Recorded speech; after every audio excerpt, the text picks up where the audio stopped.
பந்தம் எது சொந்தம்?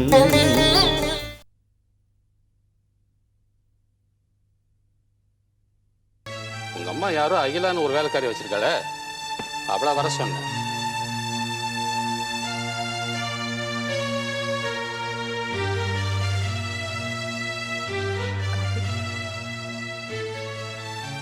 ஜோதி, மற்ற 2 வேலைக்காரிகளை நான் கூப்பிட்டதுக்கு அப்புறம் தான் வந்தாங்க.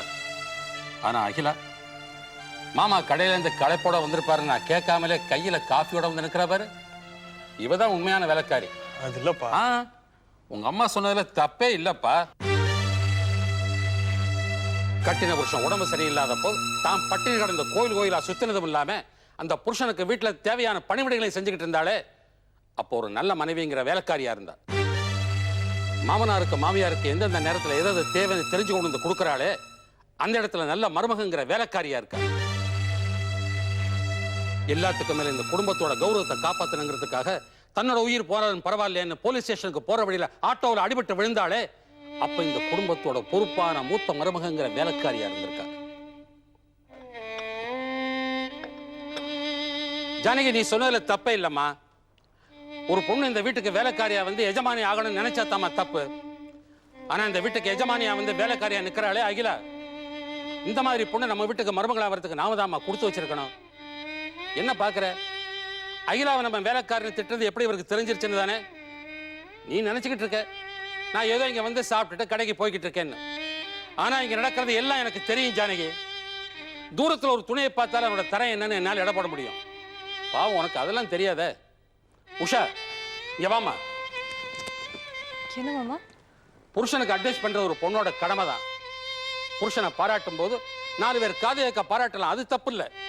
ஆனா புருஷன்கிட்ட குறைய சொல்லி அட்வைஸ் பண்ணும்போது அடுத்தவங்களுக்கு தெரியாம செய்யணும். நேற்று யதார்த்தமா நான் ரூமுக்குள்ள போகும்போது நீ பேசினதை கேட்டேன் ஜானகி. நேற்று உஷா பேசினதை கேட்டதுக்கு அப்புறம் தான் நம்ம பசங்களை யாரு கெடுத்துக்கிட்டு இருக்காங்கிறது என்னால் நல்லா புரிஞ்சுக்க முடிஞ்சது. ஆனா நீ பாவம், அகிலா தான் இதெல்லாம் என்கிட்ட வந்து சொல்லிக்கிட்டு இருக்காரு, தப்பா புரிஞ்சுக்கிட்டு இருக்க.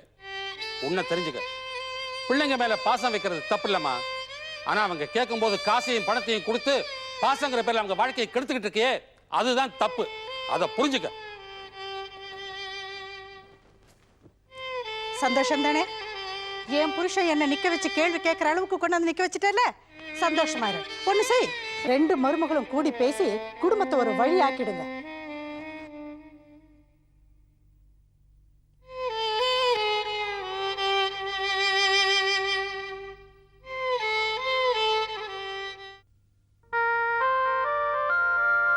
லட்சுமி, இங்க வா. என்னங்க? எங்கள் அக்கா வீட்டில் அந்த கூத்து தெரியுமா உனக்கு? என்ன நடந்தது? எங்கள் அக்கா அகிலாவை அந்த அளவு குடும்பப்படுத்துது. ஹிட்லர் கெட்டான் போ, அந்த அளவு கஷ்டப்படுத்துச்சு. என்ன சொல்றீங்க? ஆமாம் லட்சுமி, எங்கள் அக்கா கொஞ்சம் கூட ஈவருக்கு இல்லாமல் அகிலாவை வேலைக்காரங்களோடு ஒப்பிட்டு அசிங்கப்படுத்திடுச்சு. அவளை எதிர்த்து பேச முடியாமல் மறுவார்த்தை பேசாமல் அந்த பொண்ணு உள்ளே போயிடுச்சு. இதை பார்த்து எனக்கே எவ்வளோ கொடுமையாக இருந்துச்சு தெரியுமா? அதனால தான் வரும்போது மாமா கிட்ட மட்டும் விஷயத்த சொல்லிட்டு வந்துட்டேன். ராஜா காது கழுத காதும்பாங்க. உங்களுக்கு ஏங்க இந்த வேண்டாத வேலையெல்லாம்? உங்க மாமா கிட்ட சொல்லிட்டு வந்தது உங்க அக்காவுக்கு தெரிஞ்சா உங்க நிலைமை என்ன ஆகும் யோசிச்சிங்களா? அடிப்படி அகிலாவுக்கே இந்த நிலைமைனா நாளைக்கு நம்ம பொண்ணு அந்த வீட்டுக்கு போக போறா, அங்கதான் வாழ போறா. அவன் நிலைமை என்ன ஆகும் நீ யோசிச்சு பாத்தியா? என்ன சொல்றீங்க? ஸ்டேட்டஸை பொறுத்த வரைக்கும் நம்மளும் சுந்தரம் பிள்ளையும் ஒன்று தான். அக்கா கோடீஸ்வரி, அகிலாவை ஆட்டி படைக்கிற மாதிரி நம்ம பொண்ணு ஆட்டி படைக்க மாட்டான்னு என்ன நிச்சயம்? ஆமாங்க, இதை நான் நினைச்சு பார்க்கவே இல்லையே. அதான் கணேசன், நம்ம பொண்ணு கல்யாணம் பண்ணி அந்த வீட்டுக்கு போய் எந்த பிரச்சனையும் இல்லாமல் இருக்கணும்னா இப்போவே எங்கள் அக்காவை கரெக்ட் பண்ணணும். அதுக்கு தான் என் கம்ப்யூட்டர் மைண்டை யூஸ் பண்ணிட்டு வந்திருக்கேன். இதை பாருங்க, அகிலாவை நடத்துகிற மாதிரி உங்கள் அக்கா காயத்ரியை நடத்தினா என் பொண்ணு என்ன செய்வா தெரியுமா? 8 வீடு கட்டி 7வது வீட்டில் உங்கள் அக்காவை உட்கார வச்சு தண்ணி கட்டிடுவா. அவங்கள ஜாக்கிரதையாக இருக்க சொல்லுங்க. அது சரி, இந்த வீட்டுக்கு வர போகிற மருமக உங்கள் என்ன பாடுபட போகிறாளோ? சாப்பிடுமா, நல்லா சாப்பிட்டாதான் உன் உடம்பு ஆரோக்கியமா இருக்கும். இந்தா சாப்பிடு. அர்ச்சனா, முதல்ல நீ சாப்பிடுமா. வர வர ரொம்ப இழைச்சிட்டு வரம்மா. உன்னை பார்த்தாதான் எனக்கு ரொம்ப கவலையா இருக்கு. கவலைப்படாதம்மா, கூடிய சீக்கிரம் என் உடம்பு நீ பார்க்க மாட்ட. என்னம்மா சொல்ற? ஒன்றும் இல்லைம்மா, நல்லா சாப்பிட்டு குண்டாயிடுவேன்ல, அதான் என் உடம்பு நீ பார்க்க முடியாதுன்னு சொன்னேன்.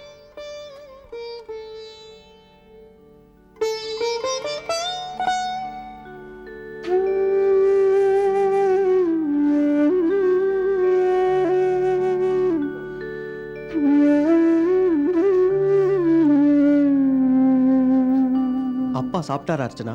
அப்பா கொஞ்சம் ஃபீவரா இருந்துச்சு, அதான் சீக்கிரம் சாப்பிட்டுட்டு படுத்துட்டாரு.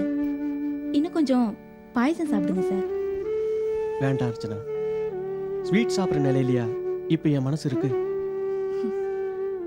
இன்னைக்கு எல்லாரோடையும் சேர்ந்து சாப்பிடணும் போல தோணுச்சு, அதான் பாயசம்லாம் பண்ணேன். இனிமே இப்படி ஒரு நாள் கிடைக்குமோ கிடைக்காதோ. கார்த்திக் சார், எனக்கு ஒரு உதவி செய்யணும். சொல்லு அர்ச்சனா. திடீர்னு எனக்கு ஏதாவது ஆயிட்டாலோ, இந்த வீட்டில் நான் இல்லாமல் போயிட்டாலோ, என் குடும்பத்தை நீங்கள் தான் பார்த்துக்கணும். என்னை நம்பி இருக்கவங்கள நீங்கள் தான் கரை சேர்க்கணும் சார். உனக்கு ஒன்றும் ஆகாது அர்ச்சனா.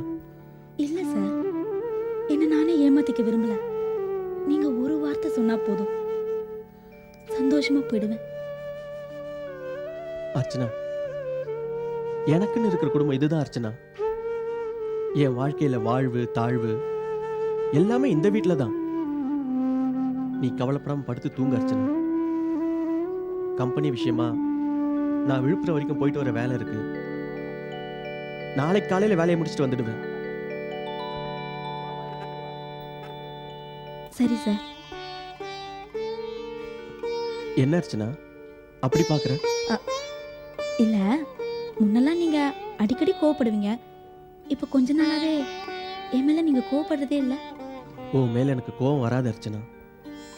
உங்களெல்லாம் பார்த்தா எனக்கு பாவமாக இருக்கு சார். ஏம்மா? நான் செத்துட்டா நீங்கள் மேலே விழுந்து அழுவீங்க, சரியாக சாப்பிட மாட்டீங்க. இதெல்லாம் நினைக்கும் போது இன்னும் கொஞ்ச நாள் வாழலாமன்னு தோணுது சார். ஆனால் அது முடியாதே. ஆண்டவன் அதுக்கு அனுமதி கொடுக்கலையே. கார்த்திக் சார், இந்த மனித பிறவி எவ்வளோ உயர்ந்தது பார்த்தீங்களா? மனுஷன் பிறக்கும்போது அழுதுகிட்டே பிறக்கிறான், சாகும்போது எல்லாரையும் அழ வச்சுட்டு போயிடுறான் பார்த்தீங்களா? சரி, நீங்க கிளம்புங்க.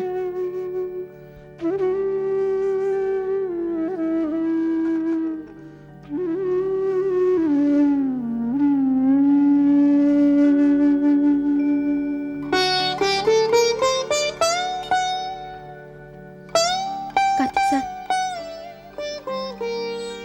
உங்க கையால கொஞ்சம் தண்ணி கொடுத்துட்டு போங்க.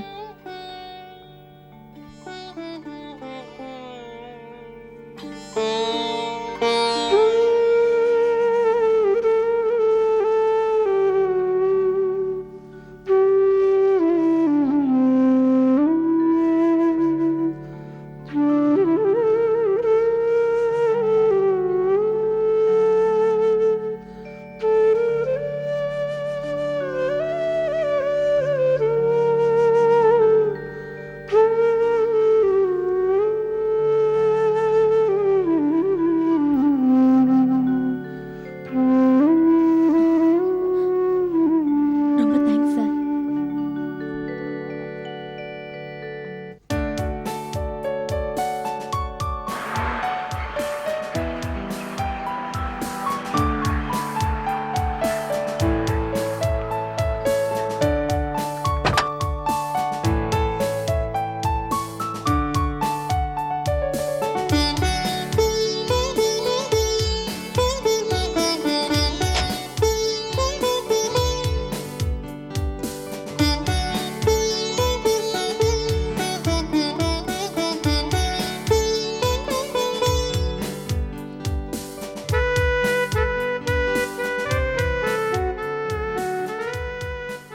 சார், நீங்கள் யாரு? யாரை பார்க்கணும்? ஜெசிந்தாங்கிறவங்க இங்கே தானே தங்கியிருக்காங்க, அவங்கள பார்க்கணும். இந்த ஹாஸ்டலில் தான் தங்கியிருக்கிறாங்க. ஆமாம், அவங்களுக்கு நீங்கள் என்ன வேணும்? அவங்களுக்கு தெரிஞ்சவங்க. சாரி சார், வெளியே ஆட்களை ஹாஸ்டலுக்குள்ளே நாங்கள் அலோவ் பண்ணுறதில்ல. அப்போ ஒன்று செய்யுங்க, நீங்கள் அவங்க கிட்ட போய் பெங்களூர்லேருந்து ராஜ்குமார்ங்கிறவர் வந்திருக்காருன்னு சொல்லுங்க, அவங்க புரிஞ்சுக்குவாங்க. அது வரைக்கும் நாங்கள் இங்கேயே வெயிட் பண்ணுறோம். ஒரு நிமிஷம் சார்.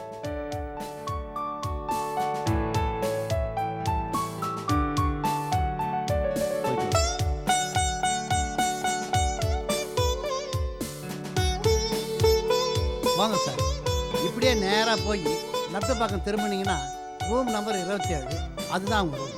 ஏன்பா? சபிதான்னு ஒருத்தவங்க அவங்களோட தங்கியிருக்காங்களா? ஆமாம் சார், அவங்களும் அதே ரூமில் தான் தங்கியிருக்காங்க. Okay, thank you.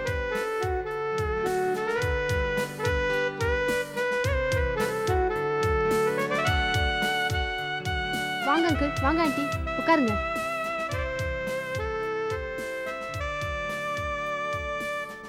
எப்படி அங்கிள் இருக்கீங்க? நான் நல்லா இருக்கேம்மா, நீ எப்படி இருக்க? நல்லா இருக்கேன் அங்கிள்.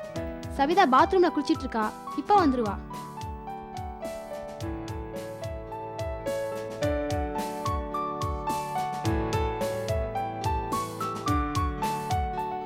சவிதா,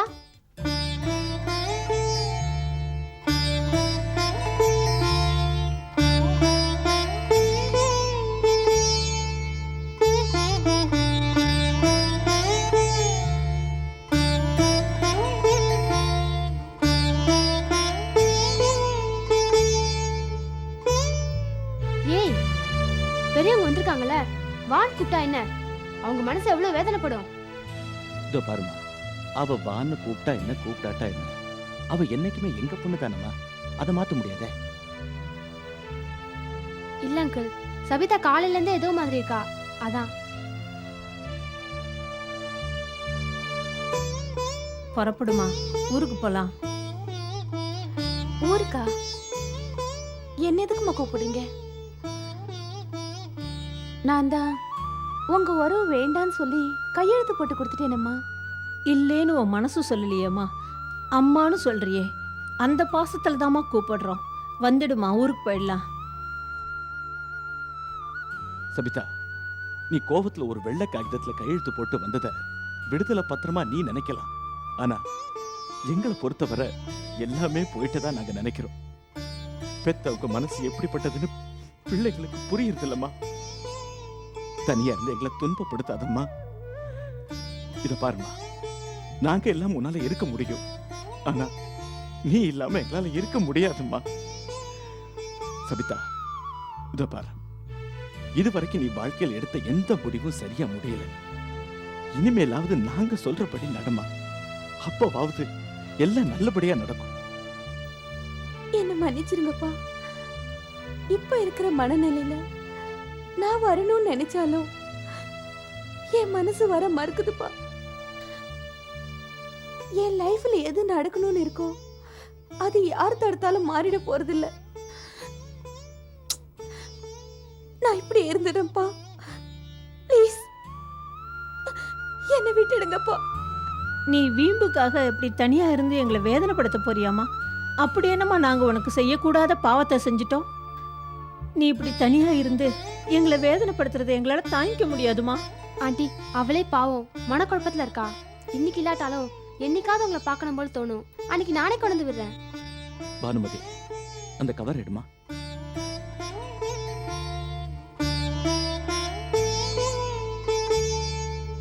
சபிதா, இதுல நீ எங்களுக்கு கையெழுத்து போட்டு கொடுத்த பேப்பர்ஸ் எல்லாம் இருக்கு, வாங்கிக்கமா.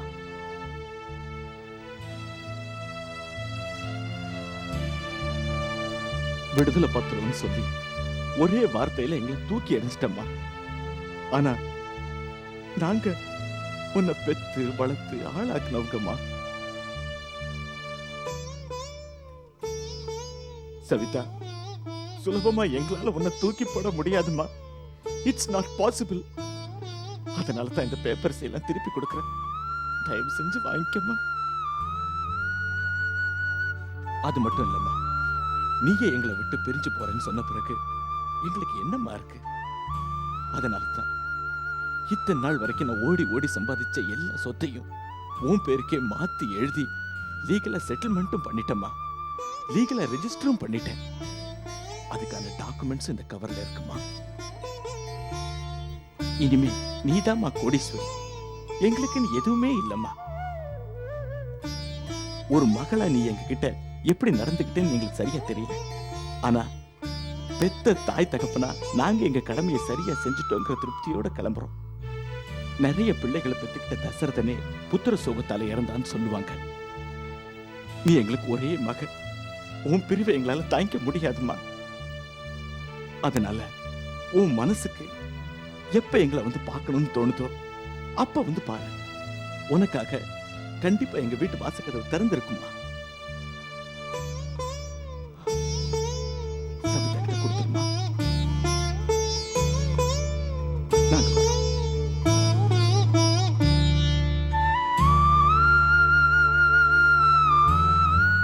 கவிதா, கூடிய சீக்கிரம் நீ எங்களை வந்து பார்க்கணுமா?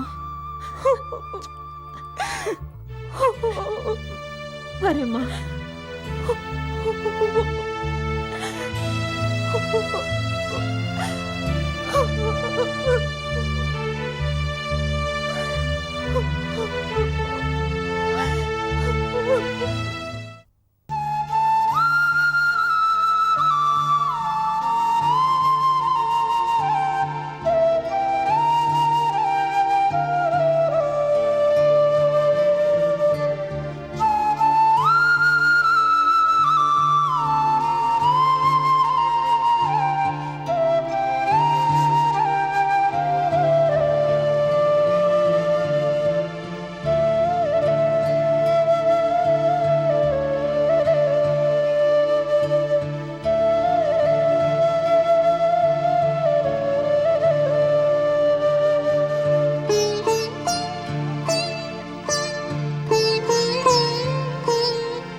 மேனில் கல்லடி தாங்கிக் கொண்டே மீண்டும் மீண்டும் மீண்டும் தாய்ப்பாள்